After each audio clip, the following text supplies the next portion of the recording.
صاحب کو معلوم تھا کہ شبیر برکاتی آ رہے ہیں تو مفتی صاحب کو آنے ہی نہیں چاہیے تھا یہاں، آنے ہی نہیں چاہیے تھا آپ کو، ایسے ذلیل نہیں چلا تھا مفتی صاحب ایسے۔ قاری صاحب قبلہ میں نے پورنیہ بہار کی وہ ویڈیو دیکھی تو مجھے بہت تکلیف ہوئی، نہیں کیا جاتا کسی کو، یہ اسلام نہیں ہے۔ آئے مفتی صاحب میں جلسہ پڑھ رہا ہوں، ایسے ذلیل ایک مہمان کو اس طرح ذلیل نہیں کیا جاتا ہے، یہ کوئی معاوضہ نہیں ہے۔ آپ کہاں گئے تھے کہ شبیر آ رہا ہے حضرات؟ میں تو دعا کرتا ہوں کہ ہمارے اسلاف جب ممبروں پہ ہوتے تھے، اے میرے مولا وہی دور ہمیں بھی دو کہ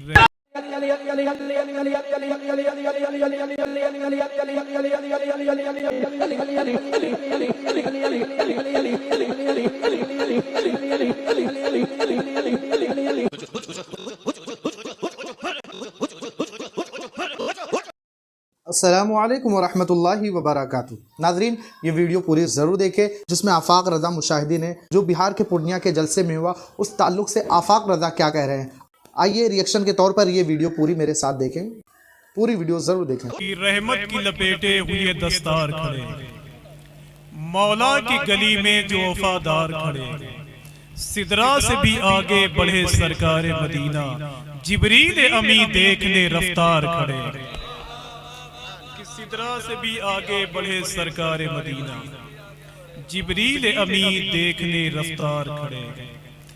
بیمار قوم و ملت حضور شاہ علامہ قاری جلال الدین صاحب اللہ مینیجر الجامعہ الاسلامیہ روناہی یہاں موجود ہیں، اللہ حضرت کا سایہ دراز فرمائے۔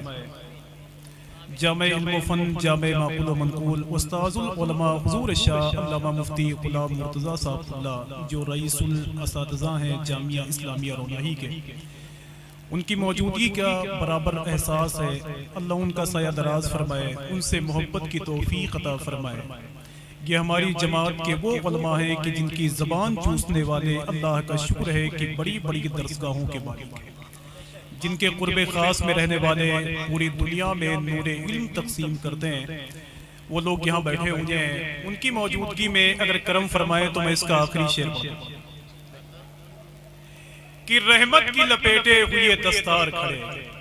حسان بھائی کو سننے کے بعد آپ فیصلہ کر سکتے ہیں کہ نعت پڑھنے کے بعد جو فیوز و برکات ہم لوگوں کے گھروں تک پہنچتے ہیں یہ سب کے مقدر میں نہیں ہے، لیکن نعت لکھنا اور نعت پڑھنا، نعت کہنا یہ بہت آسان بھی نہیں ہے۔ بریلی کا امام تو یہاں تک کہتا ہے کہ نعت لکھنا گویا تلوار کی دھار پہ چلنا ہے۔ وہ مجید امجد نے یہاں تک کہا تھا کہ نعت لکھنے میں تھوڑی سی کوتاہی آپ کو حدود کفر کے اندر داخل کر سکتی ہے۔ میں نے کبھی ایک بات مجھے یاد آئی تھی کہ راحت اندوری کا نام آپ نے سنا ہوگا، راحت اندوری کا آپ نے نام سنا ہوگا، غزل کی دنیا میں بہت بڑا نام تھا ان کا۔ لگے گی آگ تو آئیں گے گھر کئی عزت میں، یہاں پہ صرف ہمارا مکان توڑی۔ راحت اندوری ریلوے اسٹیشن پہ بیٹھے ہوئے تھے تو ایک آدمی سے ملاقات ہوئی تو اس نے کہا کہ راحت صاحب آپ نے غزل کے شعر خوب لکھے ہیں، پوری دنیا میں ہونے والے مشاعرے کو اپنی مٹھی میں آپ نے کر لیا ہے، کیا آپ نے کبھی نعت نہیں لکھی ہے کیا؟ تو راحت اندوری نے کہا کہ نعت لکھتے ہوئے پتہ نہیں کیوں میرے ہاتھ کانپتے ہیں، اس لیے کہ مدینے والے کی شان بہت بڑی ہے، مدینے والے کی ذات بہت بڑی ہے۔ غزل کے شعر پوری دنیا میں سناتا ہوں، نعت لکھنے کے لیے جب قلم آگے بڑھاتا ہوں تو میرے ہاتھ کانپتے ہیں۔ کہا یہ وہی نعت ہے نا جس کے بارے میں غالب نے کبھی کہا تھا کہ غالب ثنائے خواجہ بیزدہ گذاشتے ہیں، کہا ذات پاک مرتبہ دانے محمد۔ پھر راحت اندوری نے کہا یہ وہی نعت ہے جس کے بارے میں فاضل بریلوی نے کبھی کہا تھا کہ تیرے تو وصف عیب تناہی سے ہیں، حیران ہوں میرے شاہ میں کیا کیا کہوں تجھے۔ پھر راحت اندوری نے کہا یار یہ وہی نعت ہے جس کے بارے میں ناصر کاظمی نے کبھی کہا تھا کہ تھکی ہے فکر رسا اور مدح باقی ہے، ورق تمام ہوا اور مدح باقی ہے۔ تب راحت اندوری نے کہا کہ میں نے زندگی میں ایک دو بار قلم اٹھایا تھا تو شاید یہی کہا تھا کہ زمزم و کوثر و تسنیم نہیں لکھ سکتا، یا نبی آپ کی تعظیم نہیں لکھ سکتا، میں اگر سات سمندر بھی نچوڑوں راحت آپ کے نام کی ایک نیم نہیں لکھ سکتا۔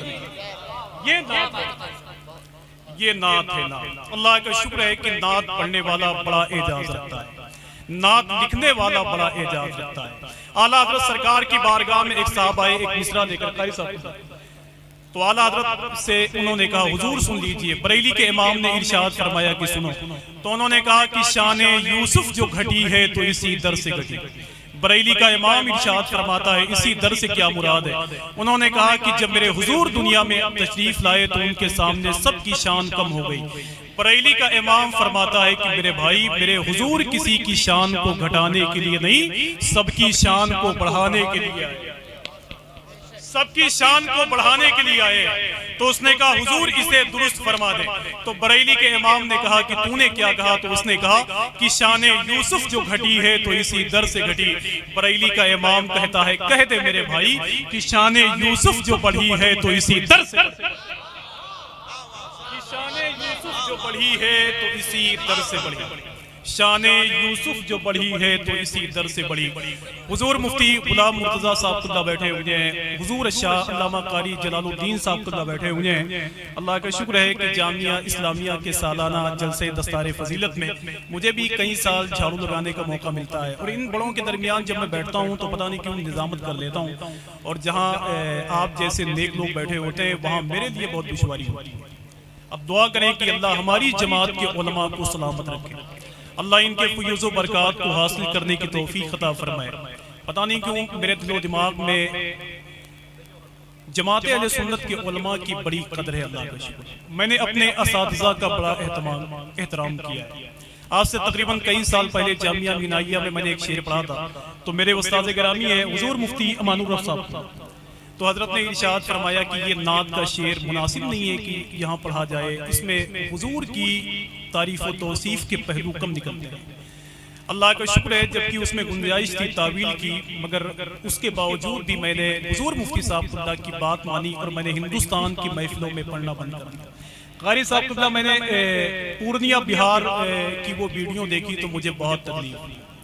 پورنیہ بہار کے اندر جو بھی ہوا، جماعت اہل سنت کے بڑے بڑے قداور لوگ وہاں موجود تھے، اور ان کے درمیان جو ممبر رسول کی برکتوں کو ختم کیا گیا ہے، اس کو دیکھنے کے بعد ہندوستان اور ہندوستان کے باہر کے تمام لوگ پریشان ہیں۔ میں تو دعا کرتا ہوں کہ ہمارے اسلاف جب ممبروں پہ ہوتے تھے، اے میرے مولا وہی دور ہمیں بھی لوٹا دے، اے میرے مولا وہی دور ہمیں بھی لوٹا دے جو ممبر نور پہ ہماری جماعت کے بڑے بڑے علماء ہوتے تھے، پھر وہاں نعت خوانی ہوتی تھی، پھر وہاں حضور کی تعریف و توصیف ہوتی تھی۔ اب تو ہماری جماعت کے علماء کی پگڑیاں سلامت نہیں ہیں، جن کی درسگاہ میں رہنے والے اللہ کا شکر ہے بڑے بڑے خطیب بن گئے، جن کے قدم کی دھول اٹھانے والے بڑے بڑے شاعر بن گئے، جن کے قرب خاص میں ان کے اغلدان کو صاف کرنے والے بڑے بڑے ناظم ہو گئے۔ جب انہی کی گستاخی آج ہندوستان کی محفلوں میں ہوتی رہے گی تو آپ بتائیں پھر آپ کے مدرسے سے پڑھے لکھے لوگ کب پیدا ہوں گے؟ دعا کریں کہ اللہ ہمیں وہی دور لوٹا دے جو ہماری جماعت کے اکابرین کا تھا۔ میں نے قاری صاحب کو یہاں تک دیکھا ہے بھائی، راز الہ آبادی کا کوئی چھوٹا موٹا نام تھوڑی تھا۔ راز الہ آبادی پوری دنیا میں توتی بولتی تھی ان کی، سمجھے نا؟ سرکار مفتی اعظم کی موجودگی میں ایک مرتبہ شعر پڑھ رہے تھے، جو یاد مصطفیٰ سے دل کو بہلایا نہیں، حقیقت میں وہ لطف زندگی پایا نہیں کرتے۔ سرکار مفتی اعظم نے پلٹ کے دیکھا، ارشاد فرمایا کہ راز الہ آبادی بہلانے میں جھوٹی محبت، بہلانے میں جھوٹی محبت ہے، اگر تمہیں کہنا ہے تو یوں کہہ لو کہ گرمایا نہیں کرتے۔ راز الہ آبادی نے سرکار مفتی اعظم کی قدم بوسی کی اور کافی دیر تک کھڑے رہے، یہی کہتے رہے کہ حضور بہت شکریہ آپ کا، کرم نوازی کا بہت شکریہ، کرم نوازی کا بہت شکریہ۔ میں تو سوچتا ہوں کہ آج کے ممبر کا حال دیکھ کر کے کہ ایک مصرع اگر تبدیل کروانا ہوتا تو پھر وہ اسٹیج جنگ کا میدان ہو سکتا، وہ اسٹیج جنگ کا میدان ہو سکتا۔ مجھے تاریخ کا وہ پنہ بھی یاد ہے کہ غالباً وہ کوٹا راجستھان یا سیوان کی ایک محفل تھی جس میں بحر العلوم حضور شاہ علامہ مفتی عبد المنان اعظمی علیہ رحمۃ الرضوان نے تقریر کرتے ہوئے آپ جیسے نیک لوگوں کے درمیان انہوں نے کہا، یہ جو مسلمان بیٹھے ہوئے ہیں یہ فجر کی نماز نہیں پڑھتے، اتنے بد نصیب ہو گئے۔ سرکار مفتی اعظم بیٹھے ہوئے تھے، گھوم گئے۔ ارشاد فرماتے ہیں مولانا آپ نے کیا کہا؟ ارے جن کے نگہبان مدینے والے ہوں وہ امت کبھی بد نصیب نہیں ہو سکتی۔ تو حضور بحر العلوم نے تعویل کی گنجائش تھی، مگر گنجائش نہ نکال کر کے سرکار مفتی اعظم کے قریب آ گئے اور سرکار مفتی اعظم کی قدم بوسی کرنے لگے۔ یہ ہماری جماعت کے وہ اکابرین تھے. آپ نے ایک بڑا نام سنا ہوگا علامہ مشتاق احمد نظامی علی رحمۃ الرضوان کا، جن کی تقریر کو سننے کے بعد میں وہابیت کے خیموں میں زلزلہ آتا تھا، جن کی گفتگو سننے کے لیے لاکھوں لوگ ہندوستان کی محفلوں میں شرکت کرتے تھے. ایک بڑا سیمینار ہوا تھا جس کی صدارت سرکار مجاہد ملت نے فرمائی تھی. اسی میں علامہ مشتاق احمد نظامی بیٹھے ہوئے تھے تو انہوں نے ارشاد فرمایا کہ حضور وہ فلواری شریف کا جو مسئلہ ہے وہ بھی تو معمولات اہل سنت کے مطابق ہی عمل کرتے ہیں. اتنا سنا تو مجاہد ملت نے برجستہ علامہ مشتاق نظامی سے کہا کہ تقریر تو بہت اچھی کر لیتے ہو مگر آپ کو شعور نہیں ہے. ایک نیا مسئلہ آپ کھڑا کرنا چاہتے ہیں. یار تم تقریر کرتے ہو تو لاکھوں لوگ سننے کے لیے آتے ہیں، وہابیت کی دیواروں کو تم نے گرا کے رکھ دیا اور بیوقوفی والی بات تم منبر رسول سے کرتے ہو. علامہ مشتاق احمد نظامی جنہیں زبان کا دھنی بھی کہا جاتا تھا، لفظوں سے کھیلنے والے، آپ جیسے لاکھوں لوگوں کے درمیان گفتگو کرنے والے، مگر سرکار مجاہد ملت کو پلٹ کے جواب نہیں دیا بلکہ سرکار مجاہد ملت کے قرب خاص میں گئے اور کہتے رہے کہ حضور آپ کی کرم نوازی کا بہت شکریہ، مجھے معاف کر دیجئے. آج کم سے کم آپ کی زبان سے میں نے یہ سن لیا کہ مشتاق نظامی تم تقریر بہت اچھی کرتے ہو، میری تقریر کے لیے آپ کا یہ جملہ سند بن گیا ہے. یہ ہمارے وہ اسلاف تھے جب اصلاح کرتے تھے تو اللہ کا شکر ہے کہ لوگوں کی قسمت سنور جایا کرتی تھی. آج اگر آپ اصلاح کرنے کے لیے آگے بڑھیں تو میرے خیال سے آپ کو دنیا سے ہاتھ دھونا پڑے. قاری صاحب اللہ کی موجودگی میں ایک آخری شعر پڑھتا ہوں اور آپ کی دعائیں چاہتا ہوں. ذرا ہاتھوں کو اٹھائیں اور مل کے بولیں لبیک یا رسول اللہ، اور مل کے بولیں لبیک یا رسول اللہ. یہ ایک سبق مجھے یاد تھا جو علامہ مفتی غلام مرتضیٰ صاحب اللہ جیسے دور اندیش اور پڑھا لکھا دماغ یہاں موجود ہے. معمار قوم و ملت حضور شاہ علامہ قاری جلال الدین صاحب اللہ بیٹھے ہوئے ہیں. ان بڑے لوگوں کے درمیان میں نے یہ بات اس لیے کی ہے کہ ہو سکتا ہے کہ ہندوستان کی محفلوں میں لوگ ان باتوں کو سننے کے بعد میں منبر نور کے وقار کو تھوڑی دیر کے لیے بچا. میں پتہ نہیں کیوں لفاظی نہیں کر پاتا، نظامت میں فوہڑ لفظوں کا استعمال نہیں ہے.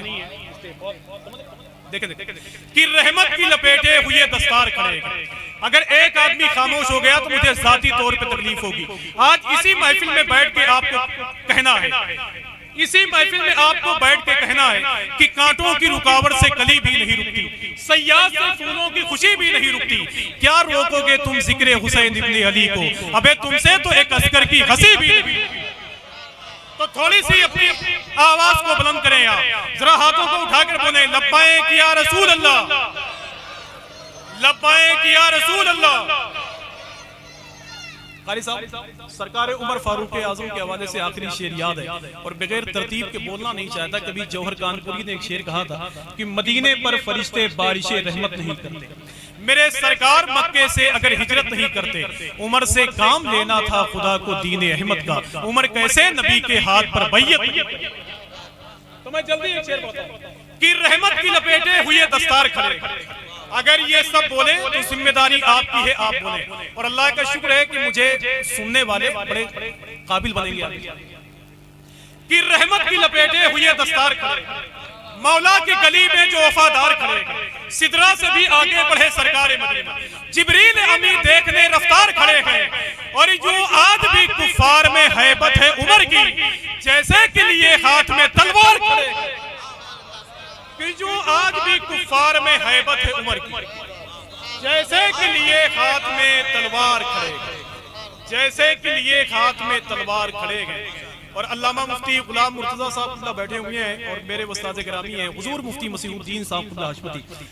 حضرت مجھ سے اکثر فرمایا کرتے ہیں کہ مفتی غلام مرتضیٰ صاحب اللہ بہت قابل انسان تھا، جن کی درسگاہ میں پڑھنے والے اللہ کا شکر ہے بڑی بڑی درسگاہوں کے مالک، جن کے قرب خاص میں رہنے والے اللہ کا شکر ہے بولنے والا مزاج ان کا ہو گیا. تو حضرت بیٹھے ہوئے ہیں، میں حضرت کی موجودگی میں ایک جملہ کہہ دوں کہ جیسے حضور کی تعریف کو حضور کی نعت کہتے ہیں، ایسے حضور کے دشمنوں کی تردید کو بھی حضور کی نعت ہی کہتے ہیں. کہ رحمت کی لپیٹے ہوئے دستار کھڑے، مولا کی گلی میں جو وفادار کھڑے، سدرہ سے بھی آگے بڑھے سرکار مدینہ، جبریل امی دیکھنے رفتار کھڑے. جو آج بھی کفار میں ہیبت ہے عمر کی، جیسے کہ لیے ہاتھ میں تلوار کھڑے ہیں. اور 10-20 رئیس نظر آئیں جہاں دشمن آقا، ابے سمجھو کہ جہنم کے جمعدار کھڑے گئے، سمجھو کہ جہنم کے جمعدار کھڑے گئے، سمجھو کہ جہنم کے جمعدار کھڑے گئے۔ آئیے بہت ہی ادب اور احترام کے ساتھ علماء کی جھرمٹ میں، اور اتنے بڑے بڑے لوگ یہاں موجود ہیں، آپ جیسے نیک لوگوں کی موجودگی میں گزارش کرتا ہوں خطیب اہل سنت ناشر مسلک اعلیٰ حضرت حضور شاہ علامہ معید رضا صاحب اللہ ازہری کی بارگاہ نور و کرم میں آئیے نعروں سے استقبال کر لیں، ان کی باتیں سنیں جن کا بیان بھی اچھا ہے، جن کا دل بھی بہت اچھا ہے۔ نعرہ تکبیر، نعرہ رسالت، جلسہ دستار بندی، مسلک اعلیٰ حضرت، نعرہ تکبیر، نعرہ رسالت۔